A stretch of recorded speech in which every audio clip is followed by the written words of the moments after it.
some street in Athens. And I was laying there, and that night I had a dream. Now here's the funny thing about me. At that point I was as hardcore, in-your-face, materialist, philosophical materialist as you could think of. Everything, I think everything could be, ultimately, the bottom line, it had a physical explanation for it, a chemical explanation for it. Ultimately, everything could be explained through the laws of physics and so on. I didn't believe in any kind of transcendent realm, any kind of supernatural reality or anything. I mean, dreams were dependent on, whether my mother breastfed me enough when I was a baby to what I had for dinner that night, and so on. So I never had any concept of that. So dreams meant nothing to me outside of that. But anyway, I was dreaming that I was sleeping in the bushes. And then I dreamt that I woke up. And then I dreamt that after I woke up, I booked a ticket to Israel to live on a kibbutz in Israel and work on my novel in Israel. Okay, that was my dream. Okay, I woke up. I crawled out of the sleeping bag. And I thought about the dream. I thought, hey, that's not a bad idea. And I still remember, why I remember the detail, at 9 o'clock, right across the street from where I was sleeping, there was a travel agency. And there was a sign that opened at 9 o'clock. And I went over to that travel agency, and at 9 o'clock, I went over and I booked a ticket to Israel. And I flew to Israel. And a few days later, I was living on a kibbutz in Israel, working on my novel just as I had dreamt. So anyway, I'm on this kibbutz, and I loved it. I worked 30 hours a week. The rest of the time was mine to just work on my novel. And so it was great. I was there. I could just work on my novel. Nothing else mattered. Everything was fine. Now, as we get into this, I'm going to give you two details. I'm going to give you two details now that you might wonder, why am I giving you these details now, but they'll come into importance later. While I was on the kibbutz, I'm working on my novel. I read a lot of poetry. I live to read poetry. Even to this day, I love poetry. If I really want to get stoked to write, I read poetry first. And there was a book of poems by a woman named Sylvia Plath. And nothing I had read had impacted me more than this book of poems by Sylvia Plath. This stuff just devastated me. I used to make people sit down, and whether they wanted to or not, and I read them Sylvia Plath poems. At one point she wrote this poem. She gave her kids cookies and milk, wrote this poem, and then went and stuck her head in an oven and gassed herself. Killed herself. So it was heavy stuff. So I was into the poetry by Sylvia Plath. We'll come back to that later. And plus, when I was on the kibbutz, I had a blonde Danish girlfriend, and her name was Tina. So just remember Sylvia Plath and Tina. But anyway, I'm on the kibbutz, and I'm working away. I'm very happy. I'm working on my novel. What else matters? But then who should show up on the kibbutz but a group of about 15 fundamentalist Christians? They come over to Israel to be kind of a witness to the Jews in Israel. Okay, and their particular theology, Israel was central to last day, their understanding of last day events. So they came over to be a witness to the Jews over there. Well, I was furious. Here I was in the boonies of the only Jewish state since the Bar Kokhba rebellion in like AD 135. And now you got all these Christians here? Well, now we're the majority, they're the minority. See how they like it. And I harangued them and I harassed them. I had years of experience because of Jed Smock. I was a pro at that.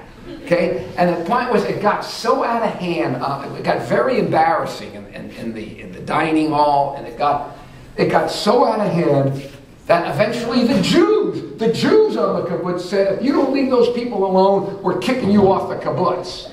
Well, the monks just threw me out of the monastery, a little bit early, and now the Jews are going to kick me off the kibbutz. So I just backed off and left them alone because I didn't really care that much. They annoyed me. I was offended that they were there, but I didn't want, I wasn't going to get kicked out because all that mattered to me was my novel. Nothing mattered else than working on the novel. Well, anyway, I'm plugging away on the kibbutz, working on the novel, and then somebody else shows up. He's part of the Christian group. He comes a few months later. Now, if there was anything that just got under my skin, if there was anything that to me was the worst you could be, I mean, it was bad enough these people believing in Jesus, okay? I can almost stomach that. But this guy who joined the group, he was a Jew who believed in Jesus. Okay, and this changed everything. And I used to go after this guy. I didn't care. They could throw me out. I didn't care at that point. And I really went after him hard. But, you know, this guy was different. First of all, he was really very, very intelligent. You know, and I had a real hard time with that. You know? I grew up thinking that anybody who had a third-grade education or beyond knew that the Bible was nothing but the rantings and ravings of a bunch of VD-written camel herders who got tired of lugging these big stone idols around the desert, so they made up some notion of some God they couldn't see, said he was one, and named him Yahweh. You know, whatever that meant. It was a bunch of late Bronze Age camel herder myths. I mean, I thought anybody with a room temperature IQ, with any kind of education, knew that.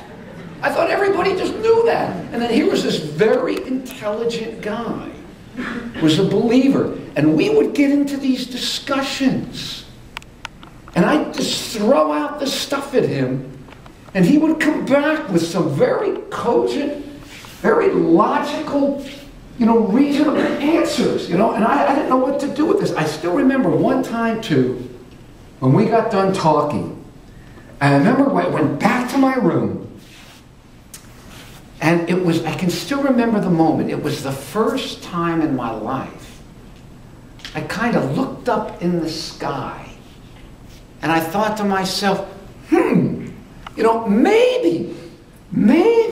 there is some big mama or some big daddy up there. It was the first time that thought ever entered my mind. Well, anyway, I just got over it and went on and did my thing. As I said, all that mattered to me was my novel. Nothing. Was my life. I was going to write a novel. I didn't care how long it took. If it didn't get published, I would start another one. I would rewrite it. I was going to be a fiction writer no matter what. That was what I believed I was called to do. Called to do whatever. That's what I just believed I was to do. Well, anyway, I'll never forget one time they had on the kibbutz, they had a Purim party. And this kibbutz was not a very religious kibbutz. I mean, it was a very secular kibbutz. I mean, if one of those Orthodox Jews with the black coats came on the kibbutz, I think they would have murdered him. Okay? I mean, if the Israelis were busy worrying about the Arabs, they'd be fighting each other because of the difference between the religious and the secular. This was a very secular kibbutz. But they had a Purim party, which was just, in traditional Judaism, it's a wild party. It's a pagan bash, really. And none of the Christians went to the Purim party. Well, the next morning, I saw this Jewish believer, one of the most rational, intelligent people I ever met. And I looked him right in the face, and I said, Ephraim, why didn't you Christians go to the party? And this intelligent, rational guy, he just looked me right in the face, and he said, Cliff, we prayed to the Lord all week, and he told us not to go. And, that just blew my mind. Because it would have been very easy to say, oh, this guy is just a holy rolling screwball. He's just a whack job. He's a nut, he's a Jim Jones Kool-Aid drinker, that kind of thing. It would have been so easy to have done that. But I couldn't because the guy was I knew him too well. I just couldn't write him off as a nut job.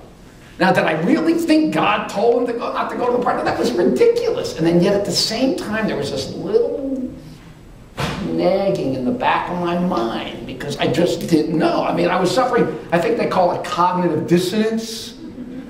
And I didn't know what to do with that. I remember going back to my room and almost wanting to beat my head against the wall in frustration over this. But like most things, I just got over it and I went on and I just forgot about it. Well, anyway, I've been on the kibbutz about a year and worked on my novel, and I finally decided it was time. I'm going to go back to Europe and work on it. I had been on the kibbutz long enough, and I'm going to go to Europe to work on it. So I leave the kibbutz, and I hitchhike up to Europe, and I wind up in Copenhagen. And in Copenhagen, there had been, in the center of the city, there had been this big police, there had been a big military barracks. The military had abandoned it, and all these squatters had moved into this. It was called Christenia. It was like a big, almost slum right smack in the middle of the city, and all these hippies moved there. I think half the drug addicts in Europe were there, and the fugitives were there. It was like an alternate community in the middle of the city, and I had been there before. And part of my novel was going to take place there. I was going to spend time there. And so I hitchhiked up there, and I had been there like 2 years earlier, and I remembered it differently. But when I got up there, I mean, this place was such just a hellhole. I mean, I don't think a day went by and somebody wasn't dying from a drug overdose. And I mean, the whole place, everything was drugs, drugs, drugs. The whole thing was it was just this dirty, skanky place. I didn't remember it that way. And then to make it even worse, I'm there a couple days, and I'm walking through this courtyard, and I hear this woman screaming. And I look over and I see some guy beating on some girl, and she's on the ground and he's stomping her and he's kicking on her and all that. I'm just thinking, I don't want to get involved in this, you know. And I start walking away, but my conscience is bothering me. So I walk over. And as soon as I walk over, he stops beating on her, and she gets up and she runs away. And I thought, I did my good deed for the day, and I just start to walk away.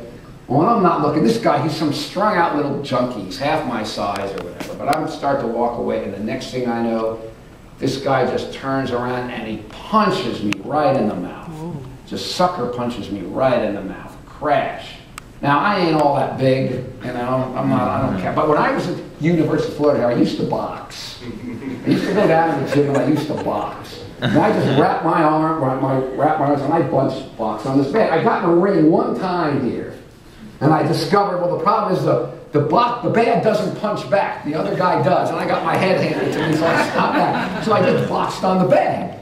Well, this guy punches me, and it's just reflexes. I didn't even think. I just turned around and boom, boom, boom. I just laid him out. I just laid him out. But what happened was, I said he's some strung-out little junkie. But what happened when he punched me in the mouth, my head goes flying and my glasses go flying. I mean, my eyes are so bad, they won't even do LASIK on me. I got to squint to see these fingers in front of my hands. There's the fingers in front of my face. Well, I don't want to be groping around the mud looking for my glasses while this guy gets up. So I grab this guy by his head, and I'm holding him over the ground saying, find my glasses.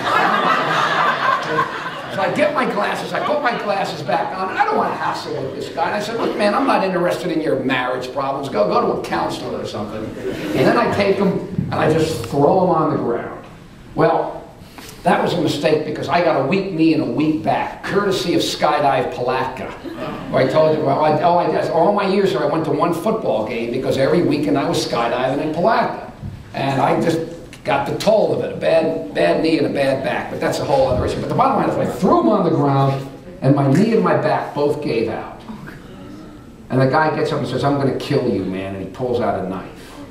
Okay, now boxing or no boxing, I'm not going to stand there with someone with a knife. So what do? I run, which is the last thing my knee and my back needed. And it's almost like out of Keystone Cops. This guy's chasing me down the street with a knife saying, I'm going to kill you. And I'm yelling, help, police, help. And it was just like, what else am I going to do? Well, amazingly, the cops come, they take us down to the station.